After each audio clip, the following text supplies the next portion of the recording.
Enchentes repentinas, ondas de calor, secas, incêndios, geleiras que se desprendem e não há mais volta.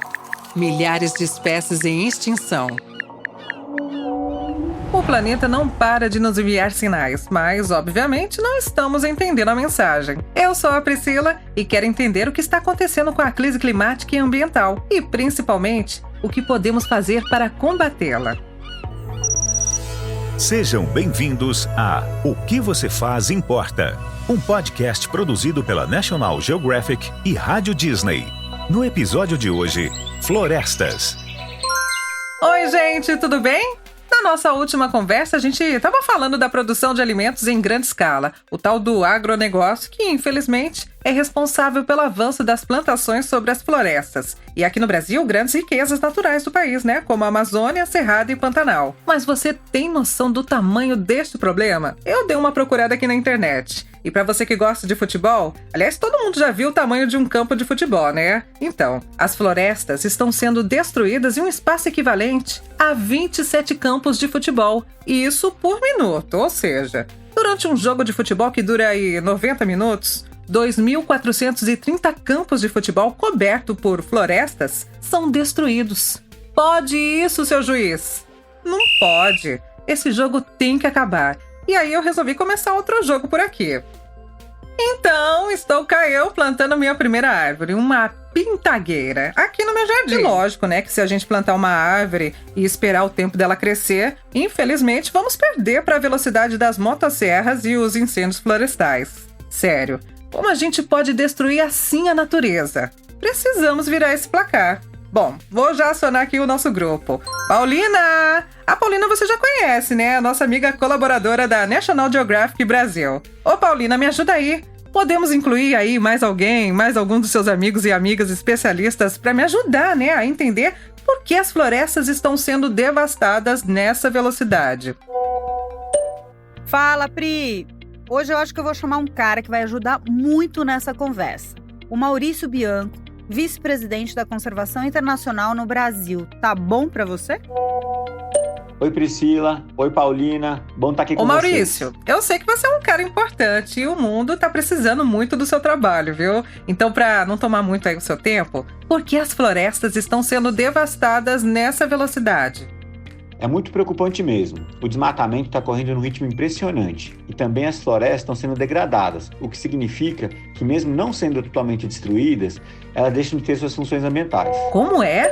Quer dizer que mesmo que uma floresta não seja totalmente destruída, ela já pode não funcionar direito? Quando muitas árvores são cortadas, a floresta não funciona mais da mesma forma. Acontecem desequilíbrios que influenciam a disponibilidade de chuva, os solos, a fauna não tem mais onde se alimentar e morar e muito mais. Elas fornecem recursos como alimentos e água, regulam o clima do planeta, absorvem dióxido de carbono. Ah, entendi. É que as florestas são tipo o nosso corpo. Se uma parte fica doente, pode influenciar outras partes. Ô, Maurício, vem cá, posso te chamar por vídeo pra gente falar melhor? Vamos! O clima, os solos, os animais e as plantas de uma floresta e até seus rios estão todos interligados. E quando um desses elementos é alterado, gera uma reação em cadeia. Vamos pensar nas florestas como ecossistemas bem complexos. Elas fornecem recursos como alimentos e água, regulam o clima do planeta, absorvem dióxido de carbono. Nossa, eu que achava que as florestas tinham a ver só com os animais e plantas. Vou contar uma história muito louca aqui. Vocês sabiam que a areia do deserto do Saara fertiliza a floresta amazônica? Pois é, ela atravessa o Oceano Atlântico e cai nos solos da Amazônia em forma de poeira ou junto com a chuva. As florestas são incríveis. Só na América Latina, elas são responsáveis por 40% da biodiversidade de todo o planeta. Elas são tão importantes, mas tão importantes, que a Organização das Nações Unidas lhes conferiu o título de superpotência da biodiversidade. Vamos ouvir o som produzido pela floresta amazônica, a maior do planeta?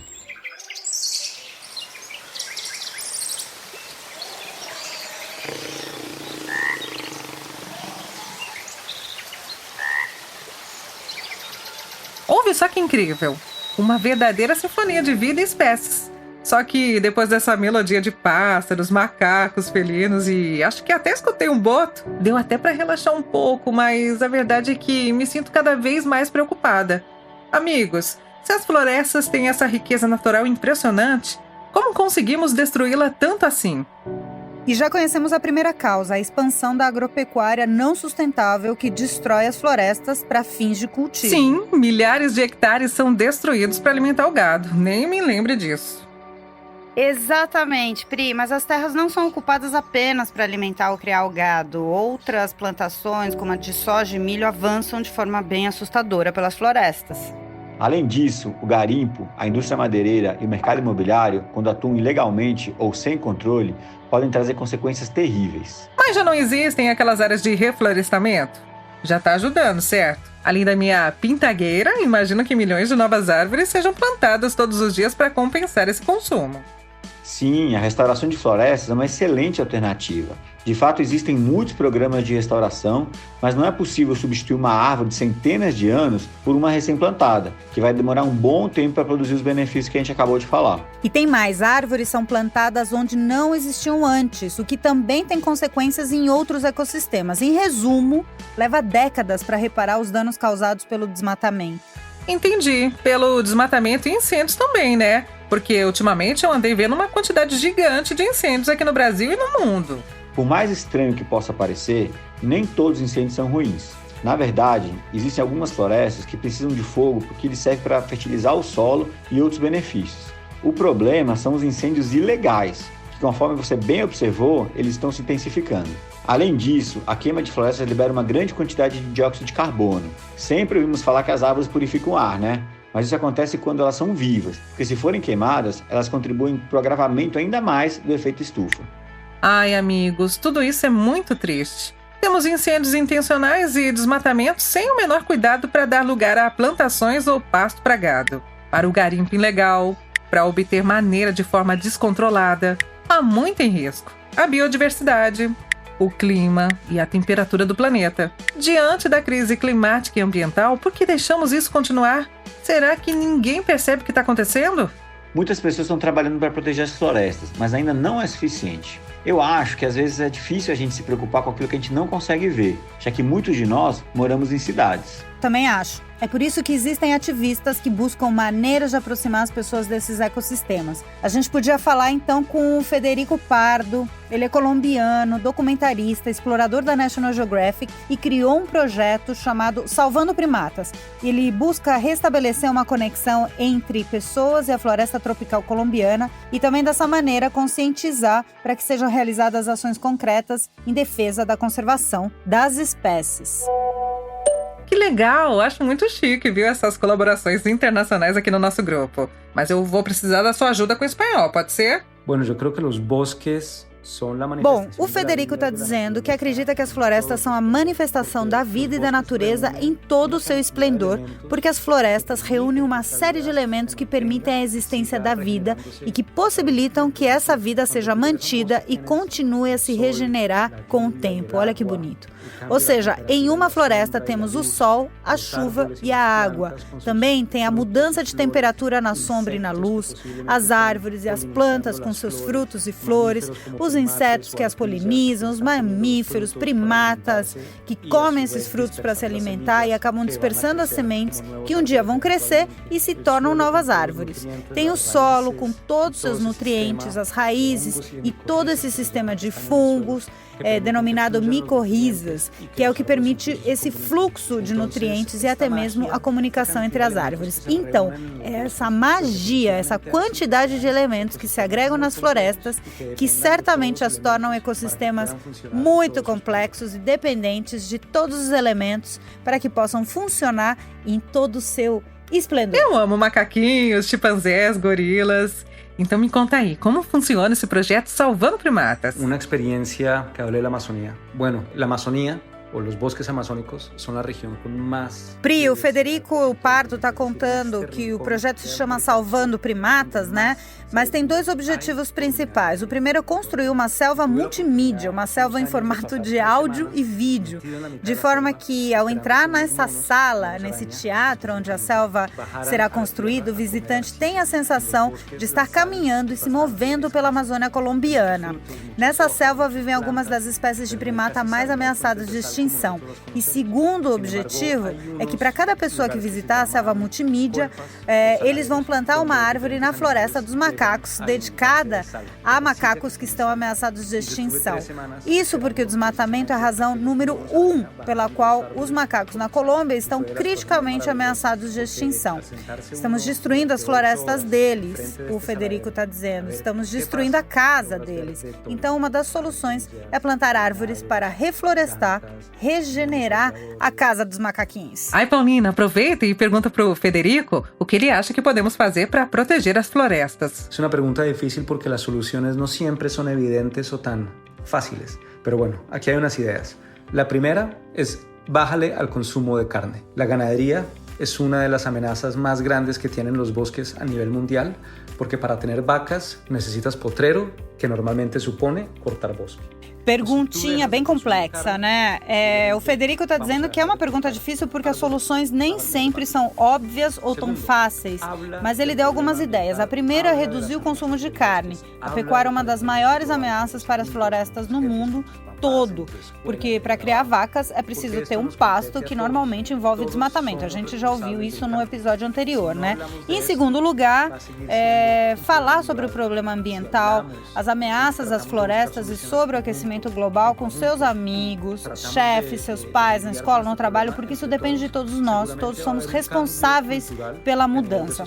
Se não falarmos sobre isso, vai continuar sendo um problema ignorado. E outra opção é procurar empresas que sejam ecologicamente corretas, que implementem práticas sustentáveis, ou seja, empresas que, por meio de suas práticas comerciais, geralmente deixam o meio ambiente uma situação melhor do que aquela com a qual se depararam. Isso é fundamental. E, por fim, o Federico fala, seja ativista. Obrigada, viu, por levar a gente para dentro desse ambiente mágico que são as florestas e selvas. Eu acho que todo mundo que tem um contato assim mais próximo com a natureza consegue entender melhor o que está em jogo, né? Com certeza vamos encontrar algo que nos sensibilize, nos emocione e é o primeiro passo para nos incentivar e agir, certo? Com certeza, Pri, existem formas originais de abordar os problemas ambientais. Há, por exemplo, uma experiência interativa que chama Amazônia em Chamas. É um chat virtual no qual é possível conversar com uma refugiada climática do ano de 2030. Você é o personagem principal da história e aí você vai adquirindo ferramentas para evitar que esse futuro distópico se transforme em realidade. A experiência aborda muitos dos assuntos falados nesse podcast, inclusive. Você conhece outras também, né, Maurício? E tem também a campanha que a Conservação Internacional produziu, que chama A Natureza Está Falando. Também é bacana conversar com outras pessoas, se organizar e participar. Podemos fazer uma ação coletiva para, por exemplo, pedir que os governos estabeleçam áreas protegidas e cuidem delas, né? No Brasil estamos passando por um grande desafio e vendo o desmatamento aumentar na Amazônia, na Mata Atlântica, no Cerrado. Isso sem falar nos incêndios nestes e nos outros biomas, né? Isso mesmo, e a gente tem que lembrar também que o meio ambiente influencia a vida de todo mundo e cobrar fiscalização e monitoramento eficaz. Se pegar fogo na Amazônia ou no Pantanal, a gente vai sofrer aqui em São Paulo ou onde estivermos, tá tudo interligado. Precisamos acordar, gente. Esses pedidos, né, exigências, embora não pareçam que dê muito resultado, costumam ter bons resultados sim. Uma informação animadora é que a destruição de florestas caiu pela metade nos últimos 10 anos em relação aos 10 anos anteriores. O compromisso dos governos sempre será fundamental, mas é indispensável que as empresas também tenham consciência de sua responsabilidade com os ecossistemas. E é nessa parte que a gente, na nossa casa, pode ajudar a fazer a diferença, né? Prestando um pouco mais de atenção em como as coisas são produzidas, de onde elas vêm, antes de decidir o que comprar ou não. Exato! Um exemplo disso são os produtos que têm certificação, o que significa, entre outras coisas, que eles cumprem exigências ambientais de proteção e recuperação da natureza. Saber de onde vem o alimento, se vê de empresas ligadas ao desmatamento. Sim, podemos fazer muito como consumidores, né? Algumas dicas na questão de alimentação, a gente já falou aqui nesse podcast, na dieta, pode contribuir muito. O mesmo acontece também com produtos que usam óleo de palma e outras fontes, né? Como alimentos altamente processados ou alguns cosméticos e detergentes. Também existem certificações nesse sentido. E acho que a maioria de nós gosta de usar telefones celulares, computadores, mas a gente precisa ter consciência de que a produção de tecnologia exige mineração, que, por exemplo, causa danos para a floresta do mundo inteiro e também aqui no Brasil. Claro, então não precisa ficar trocando toda hora pelo telefone mais moderno. Como eu já falei, tudo está conectado. E há muito que podemos fazer em casa. Porque a gente vai lá, compra um celular novo e ainda joga o outro fora. E aí cria outro problema, o lixo. Outro dia eu vi um negócio assim, tipo, não tem lixo jogado fora, ele vai pra algum lugar. Para os oceanos, por exemplo, que já estão cheios de plástico. E disso, eu entendo, porque eu moro aqui em Santos, litoral de São Paulo. É isso aí. Obrigada pelas contribuições de hoje. Eu vou continuar aqui com a minha jardinagem para que o quintal da minha casa não fique sem sua primeira árvore. Enquanto isso, estou desligando aqui e desconectando tudo até o próximo episódio, porque o que fazemos, por menor que seja, importa. Apresentamos O que você faz importa. O podcast produzido pela National Geographic e apresentado pela Rádio Disney. E você também pode seguir a gente em todas as plataformas. E se você quiser também se aprofundar nesse assunto, eu recomendo o Amazônia em Chamas. É uma experiência interativa no WhatsApp. Acesse talktoo.co/Jasmin Mendes e conheça essa aventura, viu?